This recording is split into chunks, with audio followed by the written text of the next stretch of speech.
हाँ, आज आपकी हिस्ट्री का जो फर्स्ट हिस्ट्री आपकी उसका सेकंड चैप्टर स्टार्ट करेंगे। बहुत कुछ आज इस चैप्टर से हैं आप सीखने वाले हो।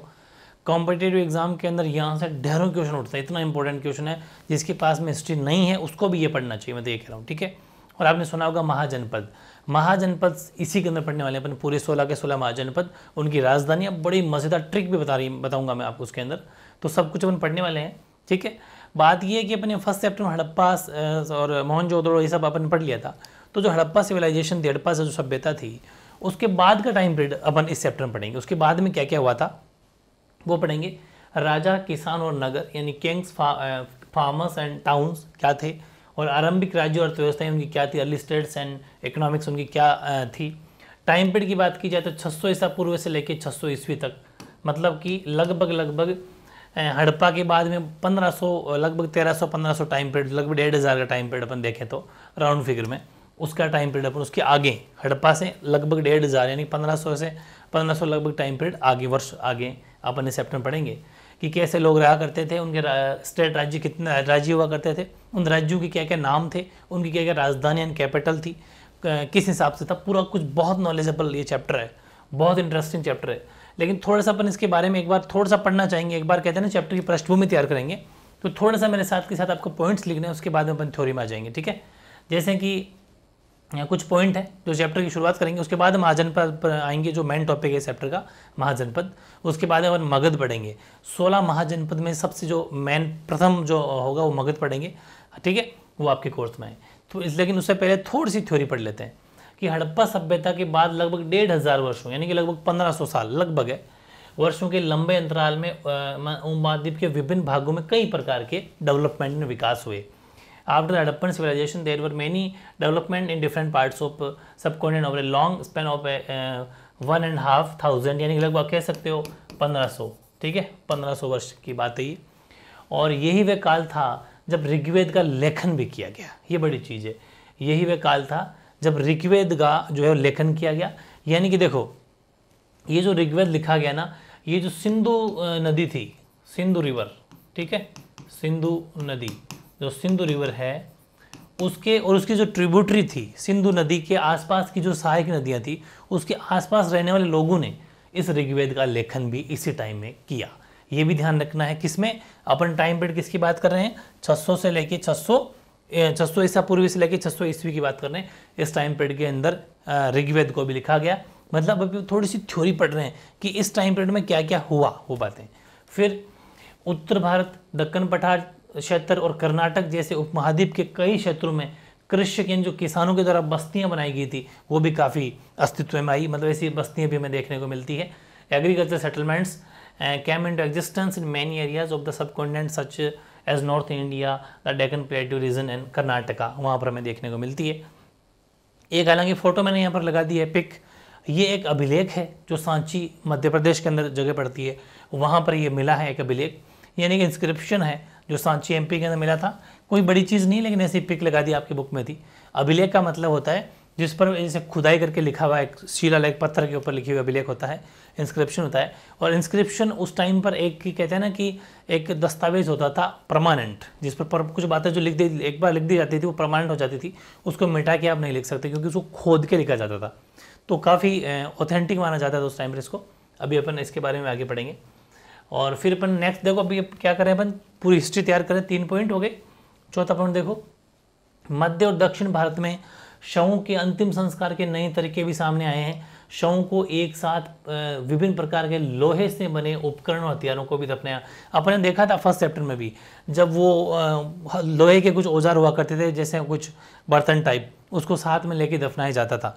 बस वही टाइम पीरियड यहाँ पर है कि इस टाइम पीरियड में भी 600 से 600 ईसा वाले टाइम में मध्य और दक्षिण भारत का जो हमारा जो सेंट्रल और हमारा जो मिड साउथ इंडिया है, यानी कि the new modes of disposal of the dead emergence central and south India, various types of iron tools and weapons were also buried with the dead bodies. यानी कि जो जब किसी को जो मर जाता था उसको जब दफनाया जाता था तो उसके डेड बॉडी के साथ में एक लोहे के बर्तन या औजार भी उसके साथ में और हथियार वेपन्स भी साथ में, ऐसा भी कुछ हमें मतलब मिला है कि उनको जब खुदाई करते पता चला है। फिर ईसा पूर्व 6वीं शताब्दी की बात करें तो नए परिवर्तनों के प्रमाण मिलते हैं। शायद इनमें सबसे ज़्यादा जो मुख्य मुख्य आरंभिक मतलब मुख्य जो आरंभिक राज्यों, साम्राज्यों, रजवाड़ों का विकास इसको मेन माना जाता है। यानी कि अपन बात कर रहे हैं इस टाइम पीरियड की, देखो वापस आओ इस टाइम पीरियड की, और इस टाइम पीरियड में यह कहा गया है कि इस टाइम पर राजा आ जाएंगे और राजाओं के रजवाड़े आ जाएंगे। ठीक है, राजा रजवाड़े अब तो हालांकि नहीं है, लेकिन पहले राज्य यानी स्टेट्स, फिर उनका साम्राज्य एम्पायर कितना था, और रजवाड़े, इन सब का मतलब विकास वो इसी टाइम पीरियड में हुआ था। ये भी अपन ने पढ़ा कि from the 6th century BC there is evidence that there were other trends as well. Perhaps the most visible was the emergence of early states, empires and kingdoms. ठीक है, जहाँ राजा का जितना इलाका होता है वो किंगडम कहलाता है। ठीक है, evident the ways of in which agriculture, हमें ये कैसे पता चला कि ऐसे राजा हुआ करते थे और राजाओं के रजवाड़े हुआ करते थे, तो इसका मेन स्रोत है कि इनका पता कृषि उपज को संगठित करने के तरीके से पता चलता है कि लोग एग्रीकल्चर को एक साथ करते थे, खेतीबाड़ी कि इतना इलाके में ये पूरी खेती, ऐसा लगता है जैसे कोई राजा का कोई क्षेत्र हो यहाँ पर और वहीं पर खेतीबाड़ी होती थी। तो मतलब संगठित का मतलब इकट्ठा करना, तो हम थोड़ा सा अंदाज़ा लगा सकते हैं कि शायद राजा होता था और उसका एक स्टेट हुआ करता था जहाँ पर वो किसानों से खेती वेती करवाता था, ये सब बातें। ठीक है, फिर है इसी के साथ साथ लगभग पूरे उपमहाद्वीप के नए नगरों का उदय भी हुआ, कुछ नए साइमल्टेनियस न्यू टाउन्स भी हमें देखने को मिलते हैं एवरेड ऑलमोस्ट थ्रू सब कॉन्टिनेंट। ठीक है, और कुछ इतिहासकार इस प्रकार के विकास का आंकलन करने के लिए अभिलेखों, ग्रंथों, सिक्कों तथा चित्रों जैसे विभिन्न प्रकार के स्रोतों का भी अध्ययन करते हैं।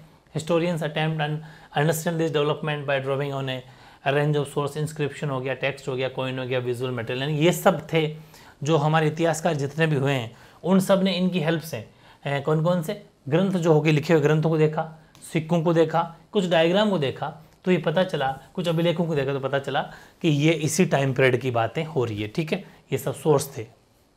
तो मतलब अभी तक अपन क्या पढ़ा, फिर बता दूं मैं आपको, 1 2 3 4 5 6 7 7 ये पॉइंट है। ये सिर्फ एक समरी है, थ्योरी है, चैप्टर की बेस है और कुछ नहीं है। इस टाइम पीरियड में हमें क्या क्या मिला, डेवलपमेंट कैसे हुआ, विकास कैसे हुआ। ठीक है, ऐसे ही एक छोटी सी बात और है, काफ़ी इंपॉर्टेंट है, छोटा सा एग्जाम में क्वेश्चन आ सकता है कि प्रिंसेप और पियदसी ये क्या है। तो बहुत इंपॉर्टेंट चीज़ है ये। देखो मैंने आपको कहा था कि हमारी जो अपन जो अभी हिंदी व्याकरण का टॉपिक पढ़ा था, ठीक, उसके अंदर अपन ने पढ़ा था पूरी हिंदी के बारे में नॉलेज लिया था अपन ने, हिंदी भाषा के और लिपियों के बारे में जब नॉलेज पढ़ा था, उसी के अंदर अपन ने दो पढ़ा था कि भारत की प्राचीनतम जो जिसे हम बोलते हैं कि जो लिपियां हैं, ठीक है, यानी एक तो खरोष्टी लिपि, ठीक है, और एक थी खरोष्टी और दूसरी थी हमारी ब्राह्मी, ब्राह्मी और खरोष्टी, दो लिपियां हमने पढ़ी थी जो हमारे भारत की प्राचीन भारत की दो प्राचीन लिपियां हैं, भारत की दो प्राचीन लिपियां, खरोष्टी और आपके ये हो जाएगी ब्राह्मी, दो ब्राह्मी लिपियां। और खरोष्टी लिपि से ही देवनागरी लिपि निकली है, मैंने आपको उस टाइम पे बता दिया था। ये वही चीज़ है। प्रिंसेप और पियदसी, प्रिंसेप एक राजा है, मतलब कोई सॉरी एक व्यक्ति है। भारतीय अभिलेख विज्ञान में उल्लेखनीय प्रगति 1830 के दशक में जब ईस्ट इंडिया कंपनी का एक अधिकारी है, ये ऑफिसर है, ठीक है, क्योंकि उस टाइम पर भारत में राज किसका था, ईस्ट इंडिया कंपनी का था। तो ईस्ट इंडिया कंपनी 1830 की बात करें अपन, ईस्ट इंडिया कंपनी का एक अधिकारी है जिसका नाम है जेम्स प्रिंसेप। ये प्रिंसेप का मतलब जेम्स प्रिंसेप। उसने क्या कर दिया कि ब्राह्मी और खरोष्टी लिपियों का अर्थ निकाल दिया, क्योंकि ये हमारी प्राचीन लिपियां हैं, बहुत पुरानी एंशियंट स्क्रिप्ट है ये, और इन दोनों को पढ़ पाना बहुत मुश्किल था। लेकिन इस अंग्रेज अधिकारी ने इन दोनों का अर्थ निकाल दिया। और जब एक बात बताओ, जब कोई दो लिपियों के अर्थ निकल जाते हैं तो इसका मतलब उसको अपन पढ़ सकते हैं।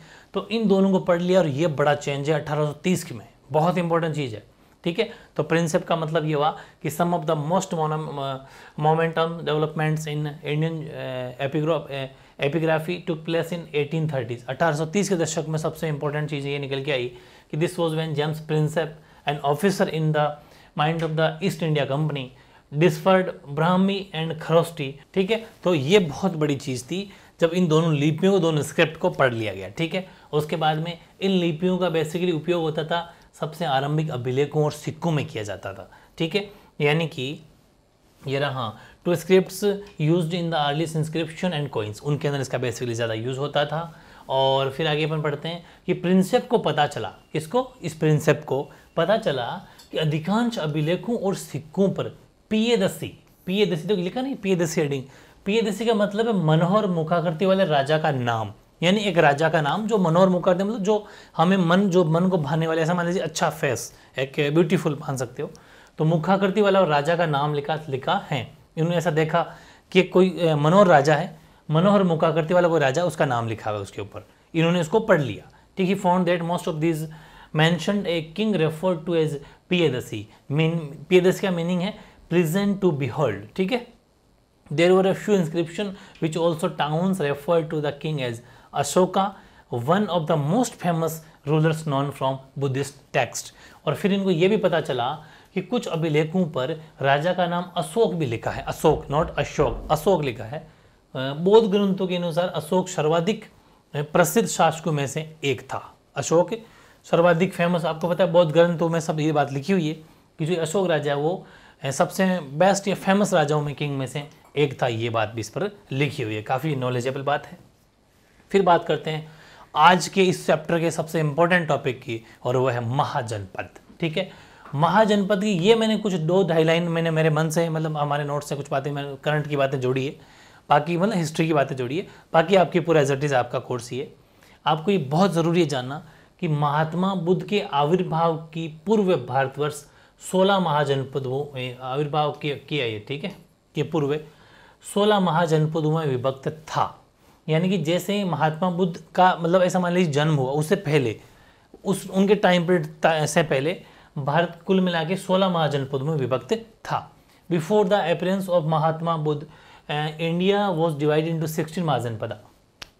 ठीक है, और जिसका उल्लेख कहाँ पर मिलता है हमें, बौद्ध ग्रंथ का है अंगुत्तर निकाय। ये बौद्ध ग्रंथ है, वेरी वेरी इंपॉर्टेंट है। न जाने कितने ही कॉम्पिटिटिव एग्जाम पूछा गया है कि वो मतलब जो ये 16 महाजनपद हैं इनका उल्लेख हमें कहाँ मिलता है, मतलब इनके बारे में कहाँ लिखा हुआ है। तो एक बौद्ध ग्रंथ है अंगुत्तर निकाय, उसमें लिखा हुआ है, और एक अंगुत्तर निकाय और महावस्तु, ये 2 है। बौद्ध ग्रंथ कितने हैं, अंगुत्तर निकाय और महावस्तु, इन दोनों के अंदर लिखा हुआ है। और एक है जैन ग्रंथ, जैन ग्रंथ है भगवती सूत्र, भगवती सूत्र जैन ग्रंथ है। इसमें भी 16 महाजनपदों के बारे में जानकारी मिलती है। वेरी वेरी इंपॉर्टेंट, एग्जाम में क्वेश्चन नहीं आएगा कि 16 जो महाजनपद हैं उनकी हमें नॉलेज या जानकारी, इन्फॉर्मेशन कहाँ मिलती है। एक तो ध्यान रखना, ये बता देना कि जैन ग्रंथ है भगवती सूत्र, वहाँ मिलती है, और बौद्ध ग्रंथ है अंगुत्तर निकाय और महावस्तु, यहाँ पर भी हमें मिलती है। वेरी वेरी इंपॉर्टेंट इक्वेशन बन जाता है आपका।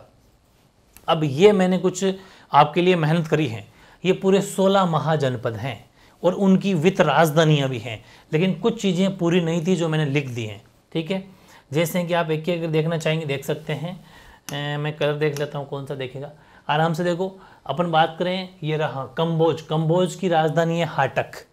ध्यान रखना ये पूरे 16 महाजनपद और प्लस उनकी कैपिटल राजधानी है। और फिर भी इस पर एक मैं क्लास लूँगा, एक अलग से छोटा सा शॉर्ट वीडियो बनाऊँगा बहुत मज़ेदार, जो अपना MV क्लासेज जो अपना कॉम्पिटिशन वाला चैनल है उसके ऊपर इसकी ट्रिक डाल दूंगा। तो इस पूरे 16 महाजनपद जो कल ही मिल जाएगा आपको, मतलब दिन में मिल जाएगा, 16 महाजनपद उनकी प्लस राजधानी की शानदार ट्रिक, वेरी फनी, जो आपको सारी याद हो जाएगी, इंटरेस्टिंग। ठीक है, तो वहाँ समझ लेना। मतलब कि कंबोज की राजधानी है हाटक। फिर दूसरी है आपकी, देखो ये गांधार, ये जो कैपिटल लिखा हुआ है इंग्लिश के अंदर वो तो है राज्य, और बाकी जो छोटे डिजिट में अक्षरों में लिखा हुआ है ना, स्मॉल लेटर्स में, वो है उनकी राजधानियाँ। तो गांधार की 2 राजधानियाँ थी, तक्षशिला और आपकी ये पुष्कलावती, तक्षशिला और पुष्कलावती 2 हो गया। कंबोज की राजधानी हाटक, गांधार की राजधानी पुष्कलावती और तक्षशिला 2। नंबर बात आती है 3 की। वैसे कोई ज़रूरी नहीं लाइन वाइज याद करो, लेकिन ऐसे बता रहा हूँ। ये है आपके कुरु, कुरु देखो ये रहा कुरु, कुरु की इंद्रप्रस्थ, कुरु मैंने बॉक्स बना दिए, वो उनकी राजधानी है, कुरु की इंद्रप्रस्थ है। ठीक है, फिर आप नीचे आ जाओ, ये यहाँ पर ये पांचाल, पांचाल की राजधानी है ये अहिछत्र, अहिछत्र, जैसे नागौर का नाम था ना अहिछत्रपुर, वैसे ये अहिछत्र है। ठीक है, तो आपको ये भी ध्यान रखना है कि पांचाल की राजधानी अहिछत्र। फिर बात करते हैं अपन मथुरा, और मथुरा मतलब राजधानी है, और ये सूरसेन, तो सूरसेन की राजधानी मथुरा। मत्स्य की राजधानी विराटनगर। ठीक है, मत्स्य की राजधानी विराटनगर जो मैंने लिख दी है, विराटनगर। फिर आ जाओ इधर, कौशल्या की हो जाएगी कौशल की श्रावस्ती, सरस्वती नहीं श्रावस्ती है कौशल की क्या है, श्रावस्ती है। फिर ये देखो काशी की है वाराणसी। फिर है कौशाम्बी के वत्स। फिर चैदी की है शक्तिमती। ठीक है, शक्तिमती, ये देखो इधर लग दिया मैंने शक्तिमती, चैदी की शक्तिमती। अवंती की है उज्जैनी, और ये आपका जो है ये अश्मक, देखो ये अश्मक, अश्मक की ये पोतना या पोटली, POTAN, पोतन भी लिखा है कहीं कहीं पर, पोतना, पोतन और पोतली एक ही बात है, वो है। फिर चंपा, ये अंग की चंपा है, अंग की राजधानी चंपा है। ये देखो मगध की राजगीर है। और आपकी वज्जी या फिर वज्जी या वृजी, उसकी राजधानी है वैशाली, वज्जी या वृजी राजधानी वैशाली। अब है मल की एक कुशीनगर, ठीक है। ये सब बातें हो गई, मेरे हिसाब से सारी हो गई होगी, ये सारी 16 अपने महाजनपद, उनकी राजधानियाँ मैंने विथ मैप बता दी है। कुछ चीज़ें नहीं पूरी थी जो मैंने आपके लिखे दे दी, मैप से कोई वो मतलब नहीं, लेकिन बुक में मैप बना होता है इसलिए मैंने मैप ले लिया है। बाकी आपको ये पूरे 16 महाजनपद प्लस उनकी राजधानियाँ शानदार ट्रिक के साथ मिल जाएगी, लेकिन फिर भी कोशिश करनी है कि इनको भी आप याद करें, क्योंकि यहाँ से डेफिनेटली क्वेश्चन पूछा जाएगा आपके एग्जाम के अंदर। 1 मार्क्स में क्वेश्चन यहाँ से बहुत ज़्यादा बनते हैं। अच्छे से याद करना 16 महाजनपद और उनकी सबकी राजधानी, इनकी उनकी सबकी कैपिटल। ये बात है कि पहले जब हमारे 16 महाजनपद हुआ करते थे, महाजनपद का मतलब है राज्य, एक स्टेट, 16 स्टेट होते थे जैसे आज के स्टेट होते हैं वैसे, बस उनका नाम महाजनपद था, ठीक है। ये वेरी इंपॉर्टेंट है, ध्यान रखना। अच्छा, आप ही सोच रहे होंगे ये क्या है, वंग भी एक जनपद है, ठीक है, महाजनपद नहीं, एक जनपद है, ठीक है। जनपद भी क्या होता है अभी आगे बता दूं। अब आप हेडिंग लगाएंगे प्रारंभिक राज्य, यानी कि द अर्लीस्ट स्टेट्स, यानी कि पहले कैसे राज्य हुआ करते थे, जो भी पढ़े ना अपने 16 स्टेट्स, यही तो होते थे, महाजनपद ही एक राज्य थे एक तरीके से, ठीक है। तो उनमें आती है हेडिंग 16 महाजनपद, यानी कि 16 महाजनपद, ठीक है, ओके। बात अपन 6वीं शताब्दी कर रहे हैं आज। तो 6वीं शताब्दी ईसा पूर्व इस काल को परे आरंभिक राज्यों, नगरों, लोहे के बढ़ते प्रयोग और सिक्कों के विकास के साथ जोड़ा जाता है।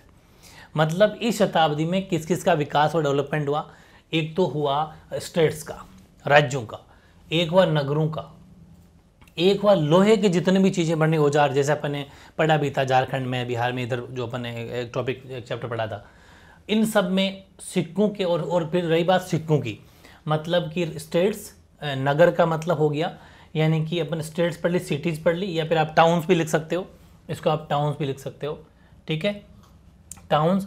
और ग्रोइंग यूज ऑफ आयरन, ठीक है, और डेवलपमेंट ऑफ कोइनेज का मतलब हो गया सिक्के, इन सब का डेवलपमेंट इस टाइम पीरियड के अंदर हुआ था, ठीक है। फिर बौद्ध और जैन धर्म के आरंभिक ग्रंथों में महाजनपद नाम से 16 राज्यों का उल्लेख मिलता है। वेरी वेरी इंपॉर्टेंट है, बौद्ध और जैन धर्म के आरंभिक जो ग्रंथ थे उनमें इन 16 महाजनपदों का, जिनको अपन स्टेट्स बोल सकते हैं, उनका इन्फॉर्मेशन या उल्लेख मिलता है। Buddhist and Jain text mention amongst other things 16 states known as Mahajanapada, ये हमें जानकारी मिलती है। फिर वज्जी, मगध, कौशल, कुरु, पांचाल, गांधार और अवंती, इन जैसे सब के नाम पूरे, वैसे तो अपन को 16 के 16 याद करने, ये कुछ एग्जाम्पल के तौर पे जो NCERT बुक में लिखा हुआ है, ये सब हमें नाम बेसिकली मिलते हैं जो अपन यहाँ पर देख लिए, ठीक है। अगला, अभी पॉइंट पूरे नहीं हुए, अभी अपन 3 पॉइंट पढ़े इस हेडिंग के 16 महाजनपद में से। चौथा पॉइंट है कि अधिकांश महाजनपदों पर राजा का शासन होता था। महाजनपद का मतलब राज्य, स्टेट्स, वहाँ पर राजा का शासन होता था। While most mahajanapada were ruled by kings, लेकिन गण, वेरी इंपॉर्टेंट है, गण और संघ के नाम से प्रसिद्ध राज्यों में कई लोगों का समूह शासन भी करता था। देखो मोस्टली महाजनपद के ऊपर, यानी कि महाजनपद एक स्टेट हो गया, उस पर राजा का राज होता था, लेकिन ऐसे भी जानकारी मिली है कहीं कहीं पर कि जहाँ पर गण और संघ के जो नाम से चलते थे कि ये गण है, ये एक संघ है, मतलब कि एक यूनियन है, यानी कि नॉन एज गण्स और संघ्स। हिंदी में आपको ऐसा याद करना पड़ेगा, गण और संघ, सॉरी इंग्लिश में भी यही नाम। हिस्ट्री में बहुत सारे नाम सेम टू सेम होते हैं, उनकी कहीं आप ट्रांसलेशन करना मत लग जाना, ठीक है, ये ध्यान रखना इंग्लिश मीडियम वाले खास तौर से। इतिहास को आपको हिंदी की तरह पढ़ना पड़ेगा। तो गण और संघ इस नाम से होते थे, जहाँ पर काफ़ी सारे लोगों, जैसे अभी के 8% में अगर बात करूँ ना, अपन कह देते हैं साहब बीजेपी सरकार है, कह देते हैं साहब कांग्रेस सरकार है, वो जो भी सरकार है, मैंने कहा बीजेपी सरकार है, तो बीजेपी सरकार के अंदर आप पता ना 70-80 मिनिस्टर होते हैं पूरी सेंट्रल गवर्नमेंट के अंदर, तो मतलब 50-60 मिनिस्टर मिलके शासन करते हैं, सिर्फ नहीं कि एक। जबकि पहले राजा का राज जहाँ पर होता है वहाँ सिर्फ राजा अकेला करता है, एक राजा जैसा कहेगा वही हो जाएगा। लेकिन सरकारों में क्या होता है कि ये शिक्षा मंत्री है तो शिक्षा मंत्री अपना अलग काम डिपार्टमेंट हो गया, ये फाइनेंस मिनिस्टर है, अलग अलग मिनिस्टर मंत्री होते हैं, अलग डिपार्टमेंट डिवाइड किए जाते हैं, वो जैसे कहेंगे वैसा काम हो जाता है। लेकिन वही चीज़ है कि यहाँ पर उस अभी के सरकार मान लो, मंत्री मान लो, उस टाइम पर गण या संघ के नाम से होता था, जहाँ पर कई लोगों का राज एक साथ होता था। और इस समूह का प्रत्येक व्यक्ति क्या कहलाता? राजा। इस समूह के प्रत्येक व्यक्ति राजा, जैसे कि आज का मंत्री, ठीक है, राजा कहलाता था। और भगवान महावीर और भगवान बुद्ध इन्हीं गणों से संबंधित थे। वेरी वेरी इंपॉर्टेंट है। भगवान महावीर और भगवान बुद्ध इन्हीं गणों से, जो 16 महाजनपद के अंदर ऐसा शासन होता है गण और संघ, उन्हीं गणों से रिलेटेड थे। वेरी इंपॉर्टेंट है। और हाँ, ओगिज where power was shared by number of men often collectively called rajas. Both Mahavira and the Buddha belongs to such gana. इन्हीं गणों से भगवान महावीर और भगवान बुद्ध जो है इन्हीं से रिलेटेड थे। फिर प्रत्येक महाजनपद की, जैसे अभी अपने पढ़ी थी, एक राजधानी होती है। अभी पढ़ लिया पूरे 16 के 16, उनकी सबकी कैपिटल पढ़ा, राजधानी होती थी, जिसमें प्राय चारों ओर किला बंदी होती थी, जानते हो ना, किले से घेरा जाता था। यानी कि each mahajanapada had capital city which was often fortified. चारों ओर से किलों से उसको घेर लिया जाता था, जो मेन उनकी राजधानी हुआ करती थी। ये बहुत इंपॉर्टेंट टॉपिक अपने पढ़ रहे हैं महाजनपद के बारे में, ठीक है। कितने पॉइंट पढ़ लिए? 3 और 2 5। और अब अपन पढ़ेंगे एक और, ये है कि लगभग 6ठी शताब्दी ईसा पूर्व में संस्कृत में ब्राह्मणों ने धर्मशास्त्र नामक ग्रंथ की रचना शुरू की। यानी कि from 6th century BC onwards Brahmana began composing Sanskrit text known as the Dharmasutra. ये ब्राह्मणों के द्वारा लिखा गया ग्रंथ है, जिसका नाम है धर्मशास्त्र, ठीक है। इसकी रचना की गई लगभग 6ठी शताब्दी के टाइम पीरियड की अंदर बात है। और इनमें शासक सहित अन्य के लिए नियमों का निर्धारण किया गया, और ये अपेक्षा की जाती थी कि शासक सिर्फ क्षत्रिय वर्ण से ही होंगे। ये बड़ी चीज़ है। पहली बात तो ये 6ठी शताब्दी के अंदर ब्राह्मणों के द्वारा लिखे गए ग्रंथ का क्या नाम था? धर्मशास्त्र था। और धर्मशास्त्र के अंदर क्या बातें लिखी गई कि जो राजा बनेगा वो क्षत्रिय बनेगा। जैसे शूद्र वैश्य क्षत्रिय जो अपने पढ़ा था ना, उन अकॉर्डिंग क्षत्रिय राजा बनेगा, ये बात उसके अंदर मेंशन थी। और शासक जो होते थे उनका क्या काम था? किसानों से टैक्स लेना, व्यापारियों से टैक्स लेना, या फिर जो शिल्पकार होते हैं बनाने वाले, उन सब से कर तथा कोई भेंट वसूलना, मतलब कोई उनको टैक्स वगैरह जो होते थे वो सब लेना। यानी कि this laid down norms of as well as for other social categories who were ideally expect to be Kshatriya. जो क्षत्रिय होते थे वही राजा बनेंगे।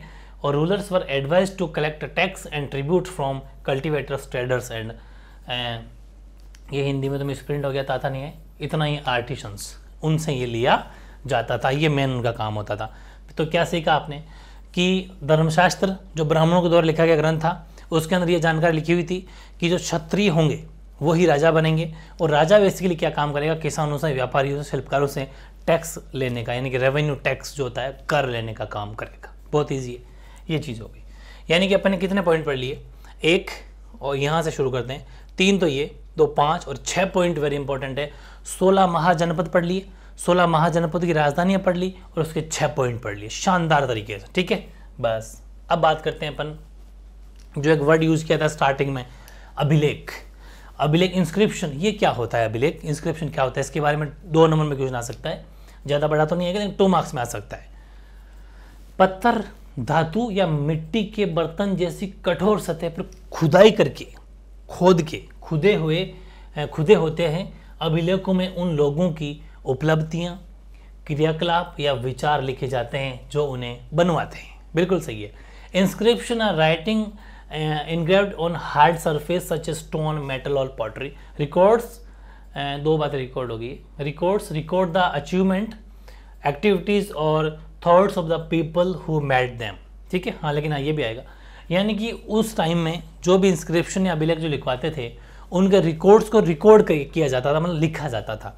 कि जैसे एक राजा है, उस राजा का नाम ए है, ठीक है, तो वो खुद अभिलेख लिखवाता और ये कहता कि मैं क्या हूँ, कि मैं एक राजा हूँ। कहाँ का? बोले यहाँ का राजा हूँ। क्या क्या मैंने काम किए वो सब, इसके क्या क्या मैंने कल्चरल एक्टिविटी की, जो भी एक्टिविटियाँ की, उस अभिलेख के ऊपर लिखवाया जाता था। जो एक पत्थर का होता था जिसमें गोद के खुदाई करके लिखा जाता था, ये परमानेंट होता था। यानी कि अभिलेख एक प्रकार से स्थायी प्रमाण होते थे, मतलब कि inscription are virtually permanent records, क्योंकि जो एक बार लिख दिया फिर मिटा नहीं सकते थे, क्योंकि उसको पत्थर को खोद के लिखा जाता था।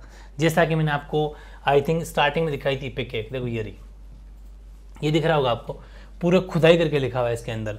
जैसे ये कुछ भी ऐसा डिज़ाइन आपको दिख रही है, ये पूरा खुदाई करके लिखा हुआ है, मतलब कि अब इसको आप रफ नहीं कर सकते, इसलिए कहा जाता है कि ये क्या था, ये परमानेंट था। ठीक है, मतलब ये परमानेंट हुआ करता था। ये चीज़ अपन ने पढ़ ली। तीसरा अच्छा हाँ, यहाँ शुरू करना है, थोड़ा सा मिसप्रिंट हो गया कि प्राचीनतम अभिलेख प्राकृत भाषाओं में लिखे जाते थे। वेरी इंपॉर्टेंट है। The earliest inscription were in write in, ठीक है, राइट इन, ये राइट है, राइट इन प्राकृत, यानी कि प्राकृत लैंग्वेज के अंदर इसको लिखा जाता था। बात आती है प्राकृत भाषाएं क्या होती है, प्राकृत लैंग्वेज क्या होती है। तो प्राकृत उन भाषाओं को कहा जाता था जो जन सामान्य की भाषाएं होती थी। जैसे अभी हम हिंदी बोलते हैं, कहीं कहीं पर और डिफरेंट लोकल लैंग्वेज बोली जाती है। तो उस टाइम पर जो जन सामान्य, मतलब वहाँ की जनता जो भाषा बोलती थी, वो प्राकृत भाषा उस टाइम की प्राकृत भाषा कहलाती थी, जिसको हम आज प्राकृत भाषा कहते हैं। यानी कि Prakrit was called those languages which were the languages of the ordinary people, जो वहाँ के लोग बोला करते थे, जन सामान्य की भाषा होती थी। अब मैंने कुछ एग्जाम्पल भी लिखा है, चाहो तो लिख सकते हो। हिंदी वाला हिंदी में लिख देना, इंग्लिश वाला इंग्लिश का लिख देना। क्या लिखा है कि लगभग 250 ईसा पूर्व में अक्षर ए को, देखो ए जो है ए, अनार वाला है, इसको इस तरह से लिखते थे, इसी प्रकार लिखा जाता। और 500 ईस्वी को ऐसे लिखते थे, ऐसे 500 को इस प्रकार लिखा जाता था। Instance the C250 BC the letter is a was written like this, इस तरीके से लिखा जाता था। और 500 को ऐसे लिखा जाता था, ऐसे। ठीक है, तो एग्जाम्पल आप चाहो तो डाल देना, वैसे कोई इंपॉर्टेंट नहीं है। 2 मार्क्स में क्वेश्चन बनता है, ज़्यादा बड़ा क्वेश्चन बनता नहीं है, तो उसके लिए 2-3 पॉइंट मैं लिख दिए, वो ही सफिशियंट है। ठीक है, और फिर बात आती है, अपने एक वर्ड यूज किया था जनपद का। ठीक है, महाजनपद अलग चीज़ है, जनपद अलग चीज़ है। तो जनपद क्या होते हैं कि जनपद का अर्थ एक ऐसा भूखंड है जहाँ कोई जन का मतलब लोग हो सकते हैं, कोई कुल या जनजाति, कुल का मतलब एक वंश कैटेगरी, ठीक है, जनजाति अपना पांव रखता है अथवा बस जाता है, वहाँ बस जाता है। इस शब्द का प्रयोग प्राकृत और संस्कृत दोनों भाषाओं में मिलता है। ठीक है, जनपद मीन्स द लैंड वेर ए जन का मतलब है पीपल, क्लैन और tribe. Sets in for food और सेटल्स, या तो अपना पैर रख देता है, मतलब रखने का मतलब है कि वहाँ अपने आके सेटल हो जाना, या फिर वहाँ आके रहने लग जाता है। It is word used both Prakrit and Sanskrit. Exam में क्वेश्चन आएगा, क्या आएगा कि जनपद का क्या मतलब है। ठीक है, और जनपद किन किन भाषाओं में यूज किया गया, तो प्राकृत और संस्कृत दोनों भाषाओं के अंदर इस शब्द का प्रयोग किया गया है। वेरी इंपॉर्टेंट है। ठीक है, फिर आता है एक शब्द, ये 1 मार्क्स में क्वेश्चन आने लायक है, अभिलेख शास्त्र, यानी एपिग्राफी क्या है। तो अभिलेखों के अध्ययन को अभिलेख शास्त्र कहते हैं। Epigraphy is the study of inscription. आज की पूरी क्लास बिल्कुल बेसिक है, आराम से पढ़ो, बहुत मज़ेदार, बहुत इजी चैप्टर है ये। फिर ओलिगार्की या समूह शासन किसे कहते हैं, तो जहाँ सत्ता पुरुषों के एक समूह के हाथ में होती है। A form of government where power is एक्सटेंस by a group of men, काफ़ी सारे ग्रुप्स। ऐसा मान लीजिए आज की सरकार, जैसे एक सरकार होती है, चाहे कोई सी भी, 70 से मंत्री उसके अंदर काम करते हैं, मतलब काफ़ी सारे पुरुषों के हाथ में होना, वही चीज़ है। जहाँ सत्ता पुरुषों के, महिलाओं के नहीं, पुरुषों के एक समूह के हाथ में होती है, उसे ओलिगार्की या समूह शासन यानी कि ओलिगार्की कहते हैं। ये भी 1 मार्क्स में क्वेश्चन आपके इंपॉर्टेंट हो जाता है। फिर बात करते हैं हम 16 महाजनपदों की। उसके अंदर सबसे पहला आपके आता है मगध।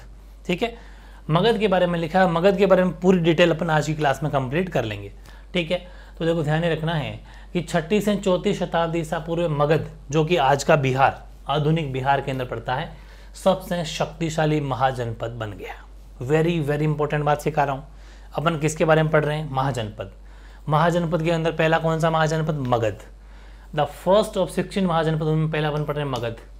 मगध के बारे में थोड़ी बात लिखने अपन कि between the 6th and the 4th century BC Magadha, जो प्रेजेंट डे बिहार का पार्ट है, became the most powerful Mahajanapada. अब ये तो चलो अपने हेडिंग लिख दी कि उस टाइम पर ये शक्तिशाली बन गया, लेकिन अब क्वेश्चन यही शुरू हो गया, क्या कि मगध जो है वो इतना शक्तिशाली क्यों बन गया। इसके पीछे बहुत सारे विचार हैं, जैसे अलग अलग कारण हैं। एक कारण एग्जाम में पूछा जाएगा, आधुनिक इतिहासकार इसके बारे में क्या कारण बताते हैं। फिर सुन लो, आधुनिक इतिहासकार का मतलब है जो मॉडर्न हिस्टोरियंस है, उनके अनुसार क्या कारण है। और फिर अपन पढ़ेंगे दूसरा कारण रहेगा ये अर्ली जैन और बुद्धिस्ट राइटर्स, यानी कि आरंभिक जैन और बौद्ध लेखक इनके क्या कारण बताते हैं। दोनों के बारे में पढ़ेंगे एग्जाम में, दोनों ही क्वेश्चन वेरी वेरी इंपॉर्टेंट है। फिर सुन लो, मगध के शक्तिशाली होने के पीछे क्या कारण है। अगर ये आता है फिर तो ये सारे लिख देना। या फिर ये आता है कि मगध के शक्तिशाली होने के पीछे जो कारण बताए गए हैं वो आधुनिक इतिहासकारों ने क्या बताए हैं, तब मतलब मॉडर्न हिस्टोरियन उन्होंने क्या बताए हैं, तब अपन को ये पॉइंट लिखना है। पहला कि मगध, ये क्या बताते हैं, आधुनिक इतिहासकार क्या बताते हैं मगध को, ये कहते हैं कि उसके पावरफुल होने के पीछे ये कारण था कि मगध क्षेत्र में खेती की उपज खास तौर पर अच्छी होती थी। एक तो ये बोले कारण है। Magadha was region where agriculture was specially productive, इसलिए बोले वो शक्तिशाली बन गया।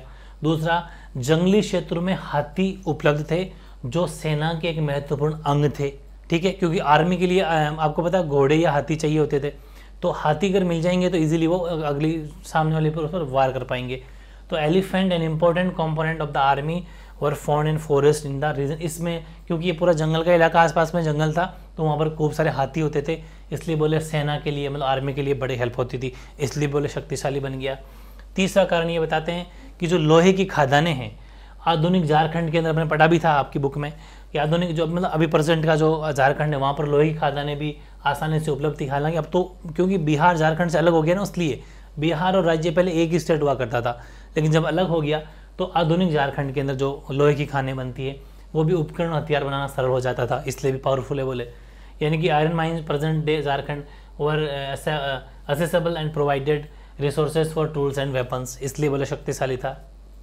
चौथा है गंगा और इसके जो आसपास की उपनदी हैं, ट्रिब्यूटरीज है गंगा की, वहाँ आवागमन सस्ता और सुलभ होता था, इसलिए भी इजीली लोग यहाँ से वहाँ चले जाते, आराम से बिजनेस कर लेते, इसलिए भी बोले शक्तिशाली होने के पीछे कारण बताते हैं। ये अपन ने बात की है आधुनिक इतिहासकार मगध को ताकतवर बताने के पीछे कारण बताते हैं 4 मॉडर्न हिस्टोरियंस। अब एग्जाम में क्वेश्चन आएगा कि जो आरंभिक जैन और बौद्ध लेखक है उनके अनुसार क्या कारण थे, तो उन्होंने मोटा मोटी एक ही कारण बताया और वो बताया है कि उस टाइम पर जो राजा या शासक होते थे उनकी पॉलिसियाँ नीतियाँ बहुत तगड़ी थी, इसलिए बोले हो शक्ति। बात तो सही है इनकी भी, क्योंकि उनकी पॉलिसियाँ कहा जाता है ना, चाहे सोर्स कितने भी हो, हमारे पास में सोर्स यानी स्रोत कितने भी हो, अगर राजा बेकार निकलेगा, आलसी, ढीठ या क्रूर रहेगा तो उस राज्य का कभी डेवलपमेंट नहीं हो सकता। लेकिन यहाँ के जो राजा थे वो बड़े अच्छे थे, उनकी पॉलिसी नीतियाँ अच्छी थी, इसलिए वो ग्रोथ कर गए। ये भी एक कारण अच्छा है कि इन्होंने विभिन्न शासकों की नीतियों को बताया है, इसका मेन कारण, ठीक है। इन लेखों के अनुसार बिंबिसार, अजातशत्रु और महापद्मनंद जैसे प्रसिद्ध राजा अत्यंत महत्वाकांक्षी शासक थे और उनके मंत्री जो है उनकी नीतियाँ बहुत अच्छे से लागू करते थे। वेरी वेरी इंपॉर्टेंट उन्होंने कारण बताया, तो ध्यान रखना। Magadha attribute in power of its policies of individuals, और फिर अपन ने कहा ruthlessly ambitious kings of whom Bimbisara, Ajatashatru and Mahapadmananda are the best known and their ministers who helped implement their policies. तो ध्यान ही रखना है कि आरंभिक जैन और बौद्ध धर्म ने किसके बताया, इनकी नीतियों को ज़्यादा, राजा की जो पॉलिसियाँ होती थी उनको अच्छा बताया है। और राजाओं के नाम भी आपको 2-3 याद रखने पड़ेंगे, बिंबिसार, अजातशत्रु और महापद्मनंद, ये 3 याद कर लेना। इन सब का एग्जाम्पल इन्होंने दिया है। काफ़ी बढ़िया क्वेश्चन अपने अच्छे से कंप्लीट कर लिया। हालांकि अभी तो हाँ सॉरी, इसमें अभी पॉइंट एक ही लिखा अपने, हाँ 2 पॉइंट और है इसके अंदर, 2। प्रारंभ में राजगाय यानी कि राजाओं का घर, आधुनिक बिहार के राजगीर का प्राकृत नाम भी यही था। आधुनिक जो बिहार है ना उसके एक जगह पड़ती है राजगीर, ठीक है, राजगीर पढ़ा था अपन ने, महाजनपद राजधानी, उसका प्राकृत नाम भी यही था राजगाय, वो ही मगध की राजधानी थी। तो मगध की राजधानी समझ में आ गया। Initially Rajagaha, house of the king, the Prakrit name of present day Rajgir in Bihar was the capital of Magadha, ये मगध की राजधानी हुआ करती थी। दूसरा, बाद में 34वीं शताब्दी से पाटलिपुत्र को राजधानी बनाया गया, ठीक है, बाद में पाटलिपुत्र राजधानी बना दिया गया जिसे अब पटना कहा जाता है। वेरी वेरी इंपॉर्टेंट यहाँ से क्वेश्चन बनेगा कि अभी का पटना पहले क्या किस नाम से जाना जाता था, पाटलिपुत्र। और कौन सी शताब्दी में वो मगध की राजधानी होती थी, 34वीं शताब्दी। मतलब कैसे भी क्वेश्चन बनेंगे वो यहीं से बनेंगे, ठीक है।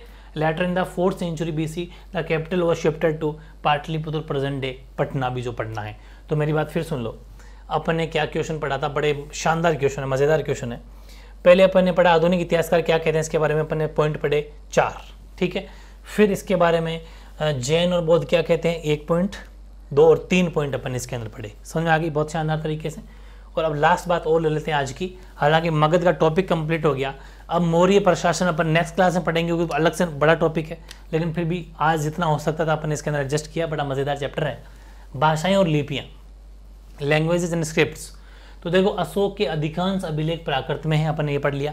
जबकि पश्चिमोत्तर से मिले अभिलेख, ये कुछ अलग हेडिंग है, भाषाएं और लिपियां, मतलब कहाँ कौन सी लिखी गई, थोड़ा अलग से क्वेश्चन है, 2 मार्क्स में आ सकता है। ठीक है, मैंने सोचा कि आज इस क्लास में इसको ले लिया जाए। तो मिले अभिलेख आरामाइक और यूनानी भाषा में है, और प्राकृत के अधिकांश अभिलेख ब्राह्मी लिपि में लिखे गए थे, जबकि पश्चिमोत्तर के कुछ अभिलेख खरोष्टी लिपि में लिखे गए थे। और आरामाइक और यूनानी लिपियों का प्रयोग अफगानिस्तान में मिले अभिलेखों में किया गया था। यानी most Ashoka inscription were in the Prakrit language while those in the north west of the subcontinent were in Aramaic and Greek. Most Prakrit inscription were written in the Brahmi script, however some in the northwest were written in the Kharoshti. The Aramaic and Greek scripts were used for inscription in Afghanistan. मेरी बात ध्यान से समझना है। यहाँ से क्या question बनेगा? क्वेश्चन ये बनेगा कि अशोक के अधिकांश अभिलेख किस भाषा में लिखे गए, तो आपका आंसर होगा प्राकृत। ठीक है, फिर आएगा पश्चिमोत्तर, जो पश्चिमोत्तर का जो पोर्शन है उसमें जो हमें अभिलेख मिले आरामाइक और यूनानी, जो अभिलेख मिले वो किस भाषा में, तो आरामाइक और यूनानी लैंग्वेज के अंदर मिले। ठीक है, यानी जो नॉर्थ वेस्ट के अंदर जो पे मिले हैं वो किस लैंग्वेज में, आरामिक और ग्रीक लैंग्वेज के अंदर लिखे गए हैं। 2 क्वेश्चन बन गए।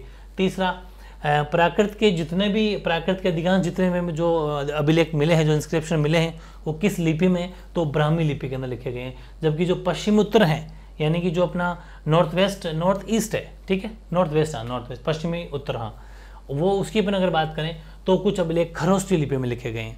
ठीक है, और आरामाइक और यूनानी लिपियों का प्रयोग अफगानिस्तान में भी अभिलेखों में भी किया गया है। तो यहाँ से 1 मार्क्स से क्वेश्चन यहाँ से काफ़ी सारे उठ जाते हैं, जिसका आपको बड़ा ध्यान देना है। ठीक है, तो आज की क्लास बहुत इंपॉर्टेंट थी। सबसे इंपॉर्टेंट पार्ट क्या था? 16 महाजनपद। 16 महाजनपद आपको याद करना है। 16 महाजनपद की राजधानी कैपिटल आपको याद करनी है। उसके बारे में 16 महाजनपद के बारे में कुछ थ्योरी लिखी है, वो आपको याद करनी है। अभिलेख क्या होते हैं वो आपको याद करना है। जनपद क्या होते हैं आपको याद करना है। और ये जैसे भाषा लिपियाँ क्या होती है छोटी मोटी, ये भी आपको याद करनी है। बहुत इंपॉर्टेंट चैप्टर है, बहुत इंपॉर्टेंट चैप्टर है कॉम्पिटेटिव एग्जाम के पॉइंट ऑफ व्यू से, और बहुत शानदार 2 या 3 क्लास के अंदर इसको अपन कंप्लीट कर लेंगे। आज की क्लास थोड़ी छोटी थी, बाकी 2 क्लास हो सकता है थोड़ी बड़ी हो, लेकिन बहुत शानदार तरीके से अपन कंप्लीट कर लेंगे। ठीक है, ओके।